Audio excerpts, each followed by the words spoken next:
अस्तोमा सदगमय तं सोमा ज्योतिर्गमय ज्योतिर्मामृतं गमय। ओम शांति शांति।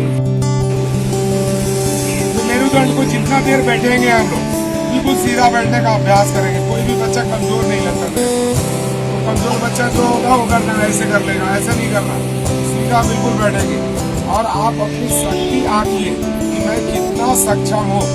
छोटी सी चीज है, श्वासों को सिर्फ लेने या छोड़ने के लिए ही मैं बोलूँगा, ठीक है।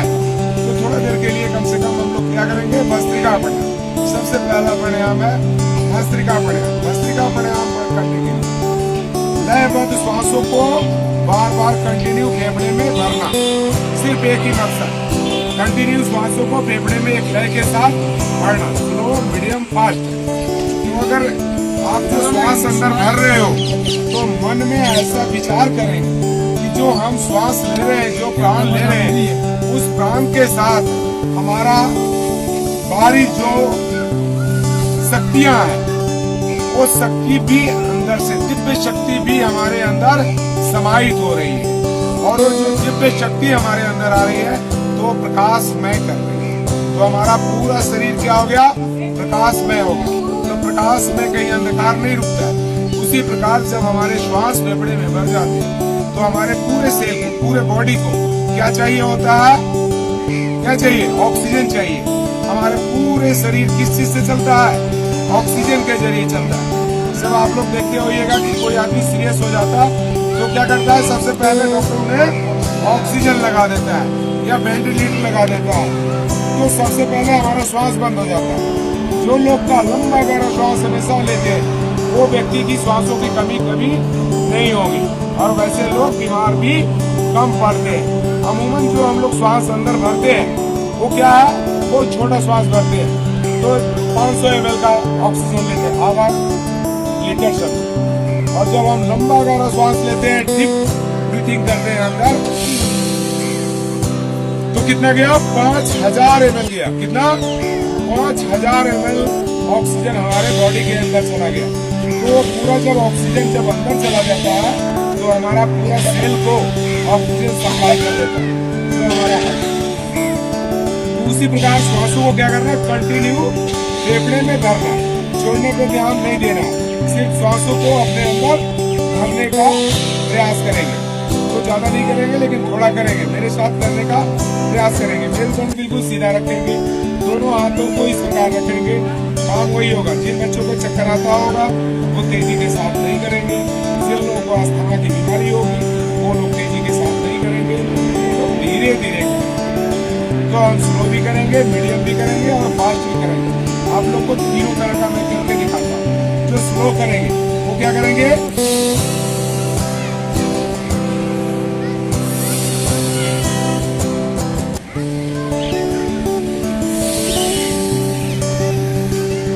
ये था स्लो। मीडियम गति से,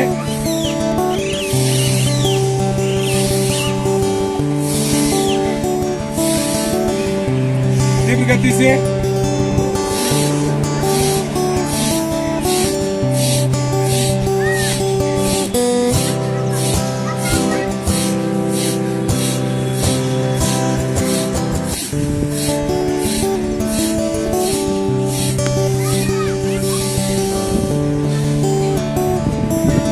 प्राणायाम था, सभी लोग बोलिए कौन सा प्राणायाम था, भस्त्रिका प्राणायाम। सारे बच्चे बोलिए भस्त्रिका प्राणायाम। भस्त्रिका प्राणायाम में सिर्फ लय के साथ श्वासों को फेफड़े में भरना होता। जस्ट इसका उल्टा, अभी हम क्या कर रहे थे, फेफड़े में हवा भर रहे थे और फिर भर रहे कंटिन्यू, छोड़ने का टाइम नहीं दे रहे, लेकिन वो लयबद्ध श्वास अपने आप स्वतः छूट जा रहे हैं। जिस प्रकार से अभी मैं जो इसका जस्ट उल्टा करूंगा उसमें क्या होगा कि जिस तरह से हॉर्न बजाते हैं ना, देखिए वो रिक्शा में भोंपू वगैरह लगता है, उसको दबा दो तो एक आवाज होता है वो, इसके बाद छोड़ दो तो अपने आप उसमें श्वास भर जाता है। सेम हमारा जो फेफड़ा है उसमें भी ऐसा ही क्रिया होती है। जब हम श्वासों को एक लय के साथ जब बाहर निकाल देते हैं तो स्वतः ही फेफड़ा अपने आप श्वास भर लेते हैं। तो कंटिन्यू श्वासों को क्या करना है हम लोग, बाहर छोड़ना। जब आप श्वासों को बाहर छोड़ेंगे तो नाभि आपकी हर बार अंदर चली जाएगी। नाभि के नीचे से क्या होगा, एक स्ट्रोक लगेगा। तो स्ट्रोक लगना है कम से कम 1 सेकेंड में एक बार आपका स्ट्रोक लग जाना चाहिए, ठीक है। इससे तेजी गति में भी आप कर सकते हो। चीज वही, मेरुदंड बिल्कुल सीधा, दोनों हाथ बिल्कुल सीधे, आंखें बंद और सांसों को इतना तीव्र गति से छोड़ेंगे कि अगर नीचे दीपक रखा जाए तो बुझ जाना चाहिए। ऐसा इतनी तेजी के साथ, ये चेहरे का शकल नहीं कोई बिगाड़ेगा, सिर्फ नाकों से श्वास को बाहर निकालेंगे। देखिएगा जिनका नाक जाम होगा वो नहीं कर पाएंगे, ठीक है ना। कुछ लोगों का श्वास लेने का आदत पड़ गया मुंह के द्वारा, मुंह से कभी भी श्वास नहीं लेना चाहिए, नाकों से ही श्वास लेना चाहिए। तो अभी हमारे साथ करके देखेंगे आप लोग कपालभाति प्राणायाम। मेरुदंड को बिल्कुल सीधा रख करके निरंतर जोर से एक लय के साथ श्वासों को बाहर छोड़ना है।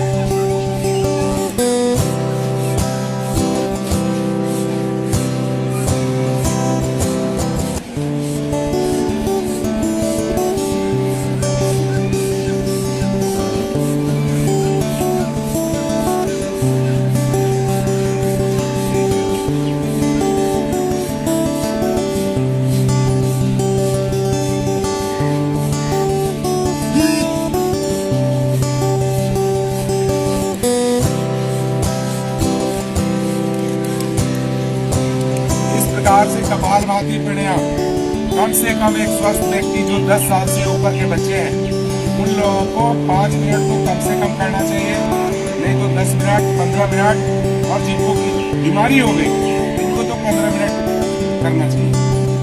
ये जो आप लोग कपालभाति प्राणायाम करते हैं इससे सबसे ज्यादा बड़ा फायदा हमारा क्या होता है, बॉडी के अंदर हमारा 20 प्रकार का कफ होता है। कितने प्रकार का, 20 प्रकार का कफ होता है। तो कफ का क्या करता है, कफ को खत्म करता है, नाश करता है। तो 20 प्रकार का उसका बैलेंस करता है, संतुलन में रखता है। तो 20 प्रकार के कफ खत्म होते हैं।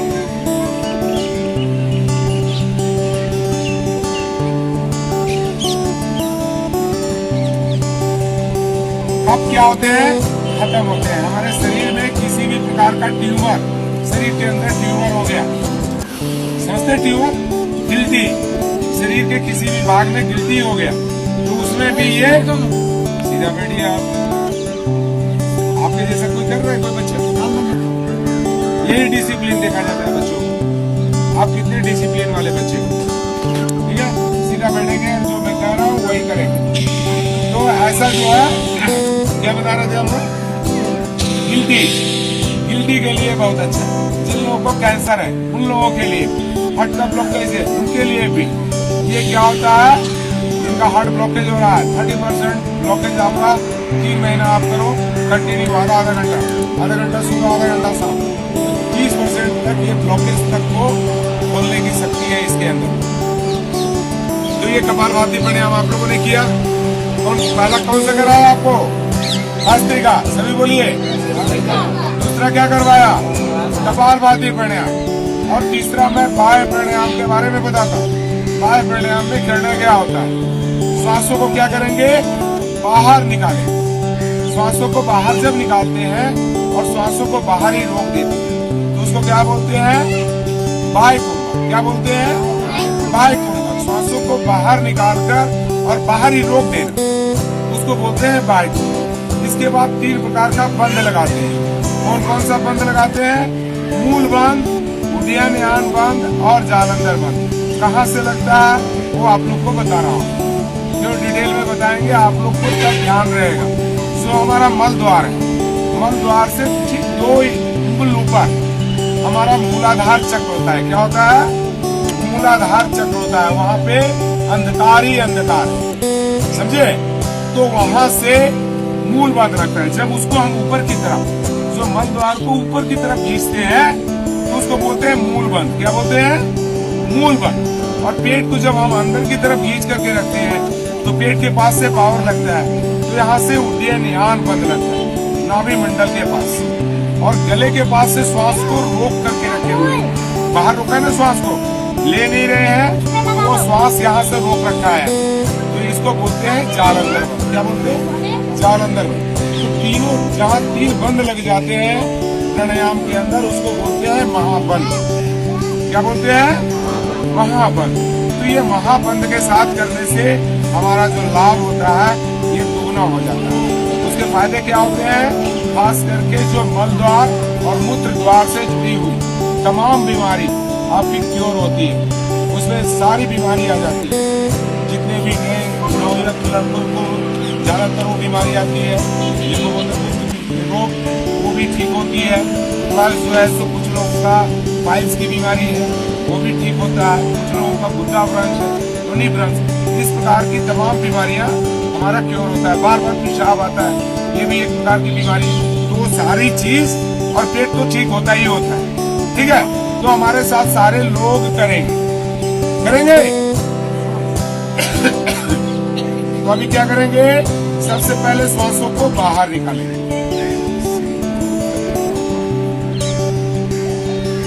तो अभी क्या करेंगे? श्वासों को बाहर निकालेंगे और पेट को अंदर करेंगे और अंदर की तरफ खींच करके रखेंगे। कैसे रखेंगे?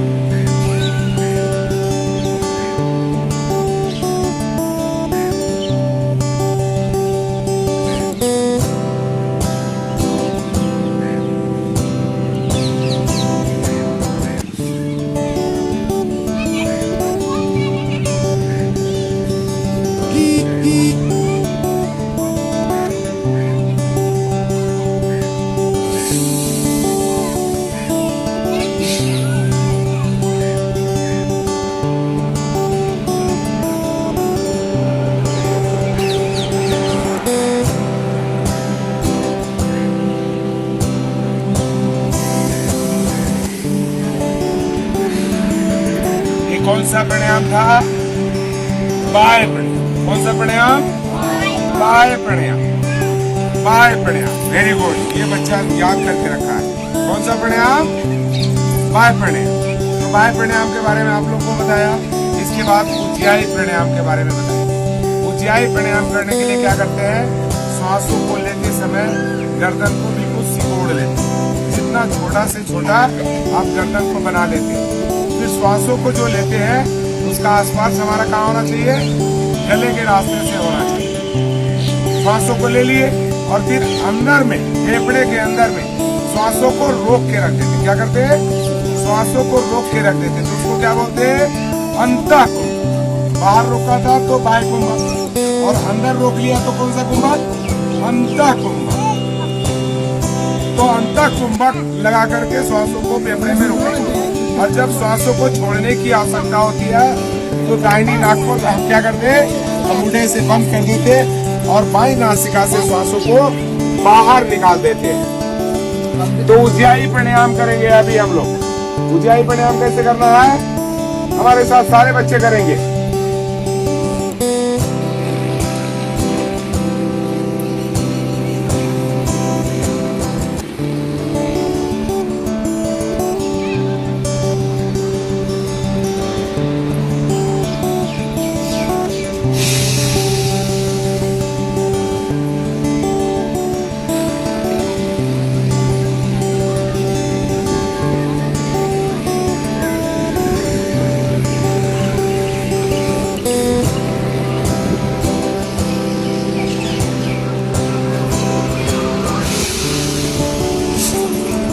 उज्जाई प्राणायाम करने से गले से जुड़ी हुई तमाम बीमारी हमारी खत्म होती है। जैसे थायराइड आजकल आम हो गया। थायराइड की बीमारी क्या हो गई? आम हो गया। थायराइड की ग्रंथियां कहाँ होती है? गले में ही होती है। सर्वाइकल स्पॉन्डिलाइटिस कहाँ होता है? गले में ही होता है। गले में जिनका टॉन्सिलाइटिस, हथलाना, चितलाना, थायराइड, ये सर्वाइकल स्पॉन्डिलाइटिस, तो गले की तमाम बीमारी इससे क्या होती है? क्योर होती है। तो इसका नाम क्या था? उज्जाई प्राणायाम। क्या था? उज्जाई प्राणायाम। अब आप लोग को अनुलोम विलोम प्राणायाम करके मैं बता रहा हूँ। कौन कितने लोग जानते हैं अनुलोम विलोम प्राणायाम के बारे में? तकरीबन सभी लोग जानते हैं। कैसे करना है आप जरा बताइए। हमको बता दीजिए, आप करिए मत, हमको बता दीजिए करना क्या होगा।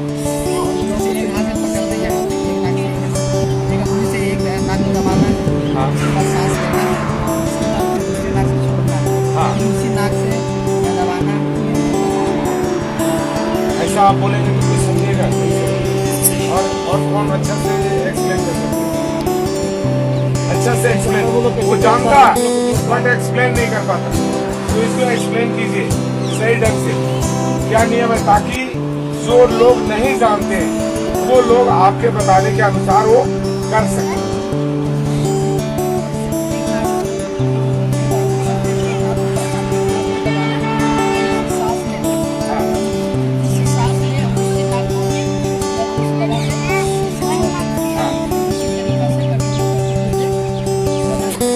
आधा अधूरा आप भी बताएं, पूरा सुन लीजिए आप।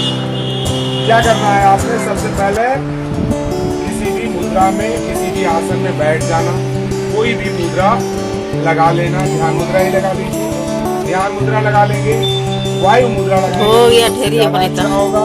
इस प्रकार से ये उंगली इस उंगली को यहाँ रखेंगे और दाहिने नाक को ही दबाएंगे। कौन सा नासिका को दबाएंगे? दाहिनी नासिका को। दाहिने हाथ उठाए तो दाहिनी नासिका की तरफ दबा दिया। अब बाई नासिका से लंबा गहरा सांस लें, कम से कम 2.5 से 5 सेकंड, उससे भी ज्यादा, जितना ज्यादा ले सकते हैं, जितना लंबा गहरा सांस लय के साथ आप भर सकते हो। सांसों को बिना रोके ये मध्यमा उंगली और तर्जनी उंगली से क्या करेंगे, बाई नासिका को दबा देंगे और दाहिना नासिका से पूरी सांसों को बाहर निकाल देंगे। फिर लंबा गहरा सांस इसी दाहिनी नाक से अंदर भरेंगे। सांसों को बिना रोके बाई नासिका से भी पूरा बाहर छोड़ देंगे। तो ऐसा करेंगे, सभी हम लोग हमारे साथ करेंगे।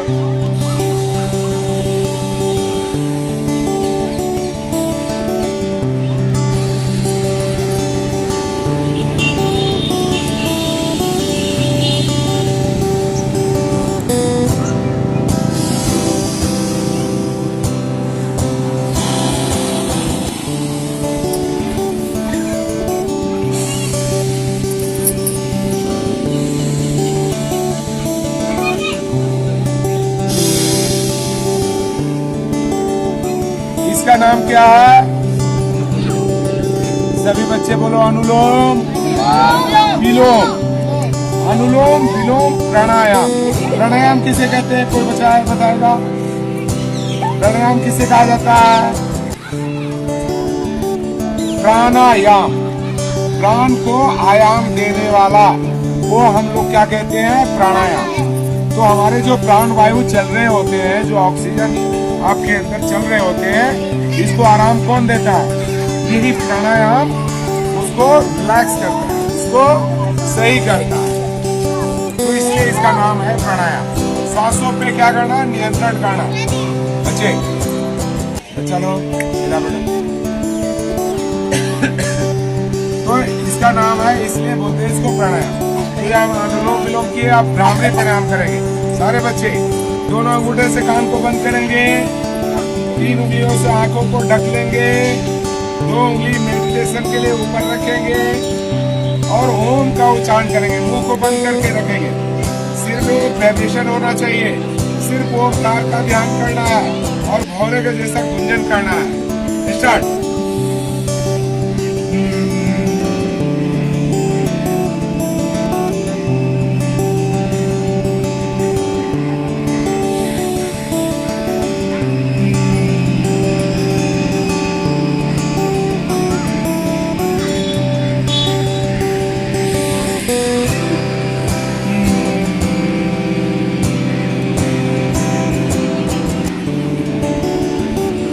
भ्रामरी प्राणायाम।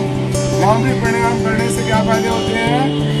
सिर की तमाम बीमारी, सिर से जुड़ी हुई तमाम बीमारियां आपकी ठीक होती है। सर दर्द, हल्काबारी, माइग्रेन, इस तरह की जो प्रॉब्लम होती है, कुछ लोग डिप्रेशन में जा रहे हैं, उन लोगों के लिए, दिमागी संतुलन सही नहीं है, उन लोगों के लिए ये भ्रामरी प्राणायाम बहुत ही अच्छा प्राणायाम है।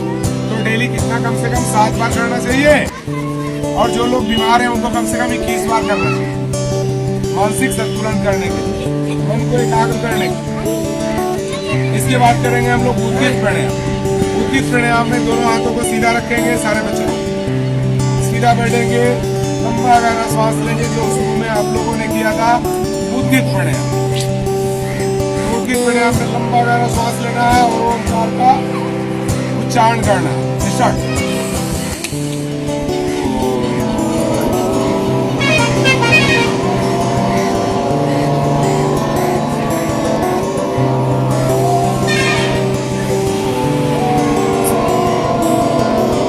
अरे नीचे बंद किया नीचे।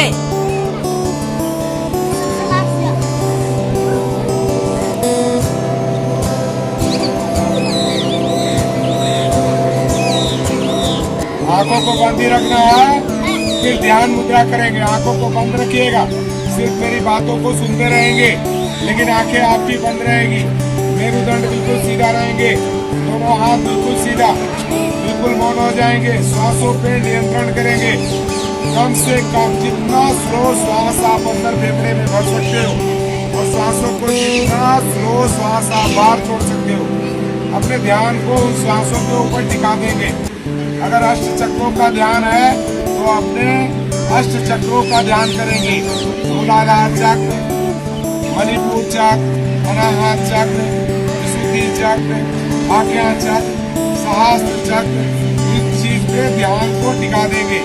उसी की वजह से हमारे शरीर में प्राण वायु चल रहे हैं। तो उस परमात्मा को सच्चे दिल से याद करेंगे, एक प्रकाश के रूप में याद करेंगे, और वो प्रकाश हमारे शरीर के अंदर इर्द गिर्द घूम रही है। उसका आंखों पे लगाइए, चेहरे पे हाथ घुमाइए, प्रभु को शुक्रिया अदा कीजिए। हे प्रभु, आपके कृपा से मैं स्वस्थ हूँ, निरोग हूँ, सारी अच्छाई हमारे अंदर है, सारी बुराइयों का नाश हो चुका है। ऐसा पूरा विश्वास के साथ अब ताली वादन करेंगे। ताली बजाएंगे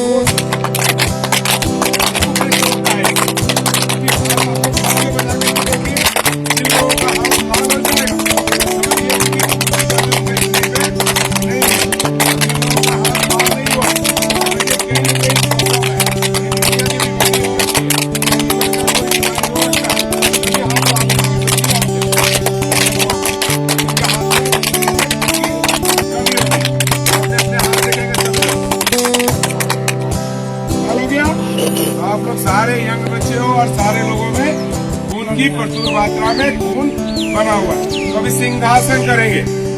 सिंहासन में सारे बच्चे आवाज निकालेंगे, मुंह से कोई आवाज नहीं निकालेगा। उस तेजी के साथ 3 बार करेंगे।